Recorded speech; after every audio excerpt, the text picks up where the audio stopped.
Not your average tabletop. Woohoo! Welcome back to Not Your Average Tabletop. I'm Pepper, and today I will be unboxing Hickory Dickory. This is a game from Plaid Hat Games and designer Sawyer West, which I don't believe we have any of their games, but we do have a few Plaid Hat games. I don't know too much about how this game's played, but from what I've seen, the components look quite nice. And I am a pretty shallow gamer, and if you have great components, I'm probably going to be interested in your game. First off, this cover is very nice. You got all the little mice there on the clock, which I assume is the theme. I think you're going to be controlling your mice and kind of riding the hands of the clock to get off at different areas to take actions, possibly. Something like that, I think. Got the cat here, trying to get the mice, of course. Bitter enemies. But yeah, I really like this cover. Got the rule book, which looks like quite a few illustrations, maybe. Not too many, huh?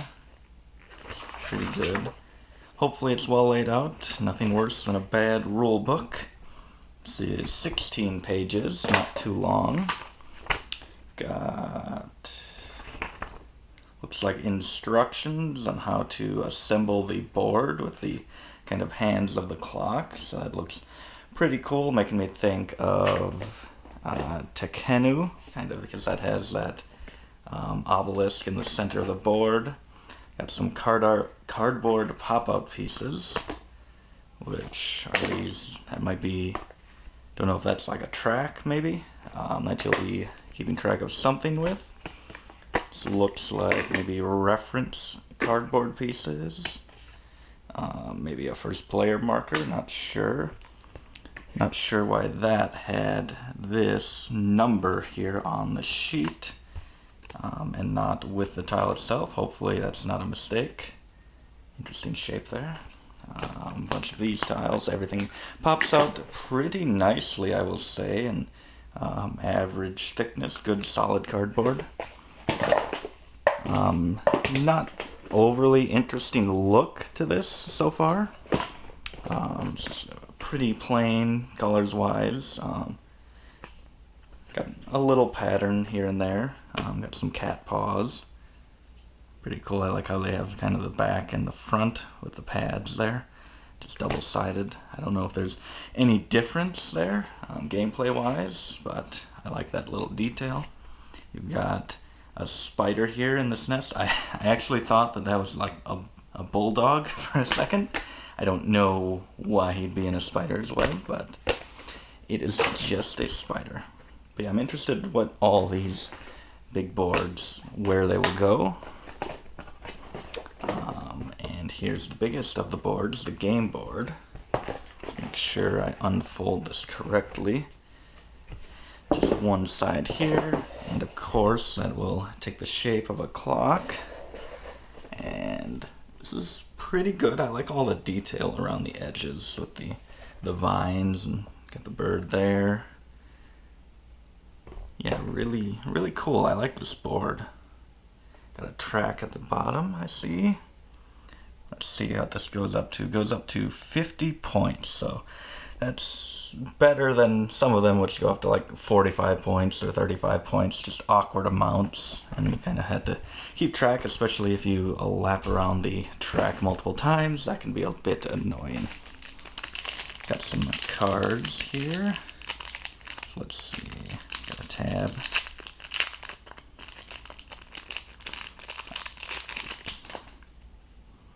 Back of it, nice card back.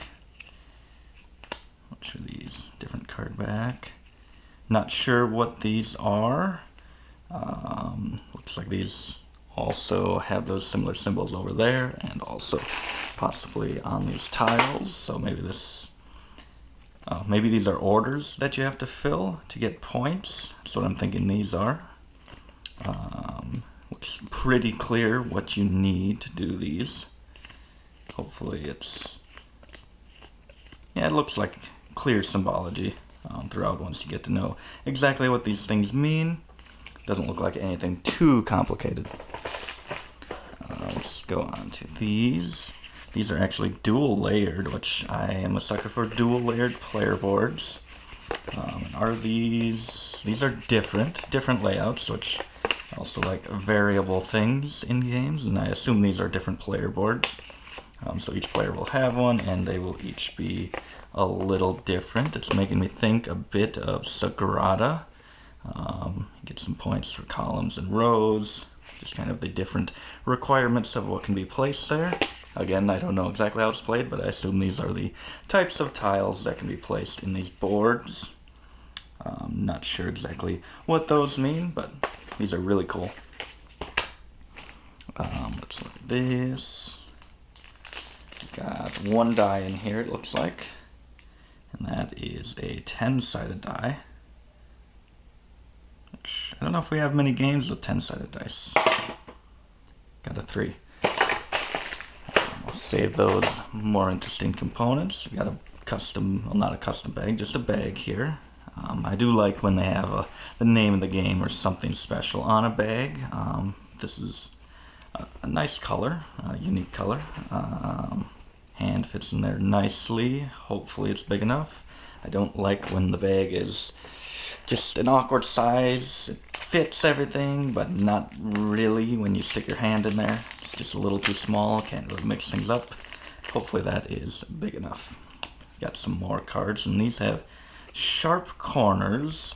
I guess I don't have many games with kind of cards without rounded edges, and maybe there's a reason these have to be sharp. But a little pokey. But good artwork on all these.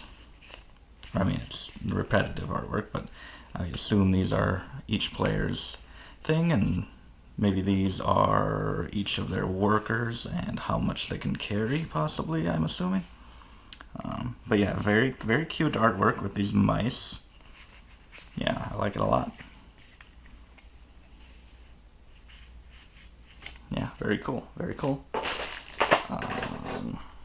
Got this I assume goes on to the board, which at the end of this video I will have to take this apart, check those instructions, put it on there, and let you know how that works, so stick around for that.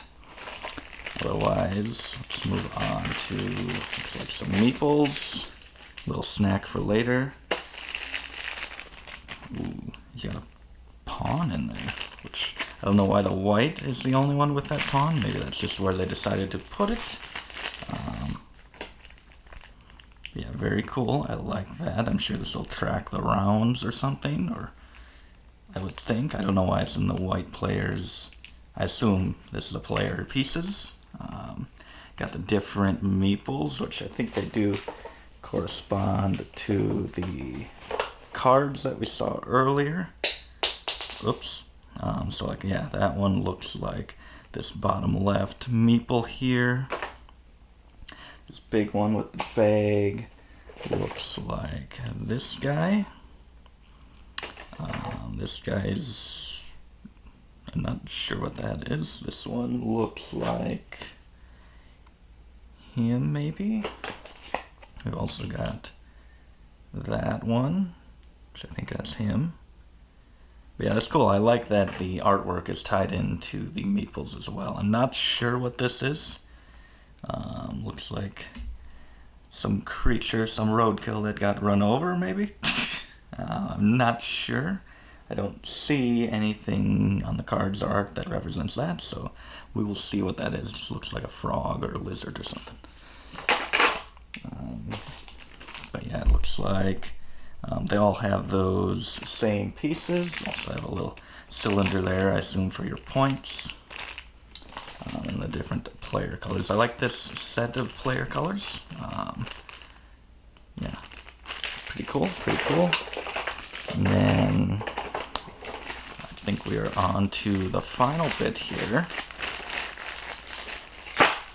which has me quite excited. Oh, just that sound.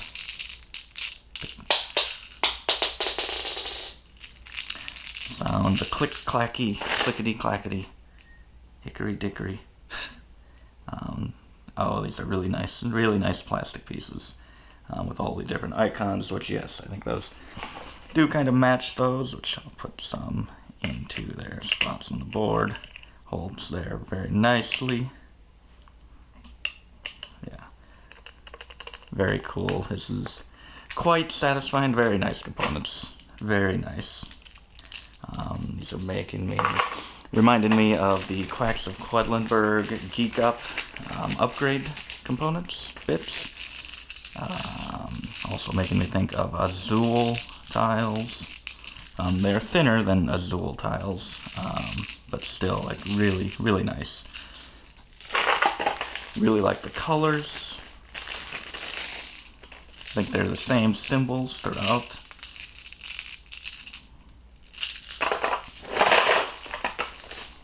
Some blue ones. A little bit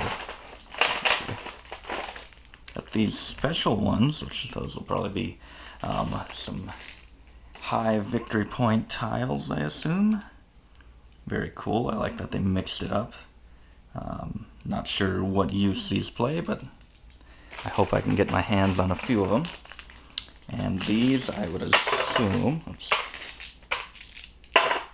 are wild tiles, that you can get your hands on in some way. I assume they're wild tiles. I'm not sure. But yeah, very cool pieces in this game. Get a look at kind of all the different colors. Very nice. Cannot wait to just hold those throughout the game, although I assume this will do most of the holding. But yeah, so I will go put this into the board and let you see how that works. Okay, so I think we just rotate this little knob on the top until it can slide through the holes in there. And this should come apart. And this will slide into the board. I think I forgot to take a ring off of here. Yes. This will slide into the board. Fits into those slots. Assume that goes back onto there. Big hand go. Wait, little hand. Little hand goes first. And the big hand, and then this.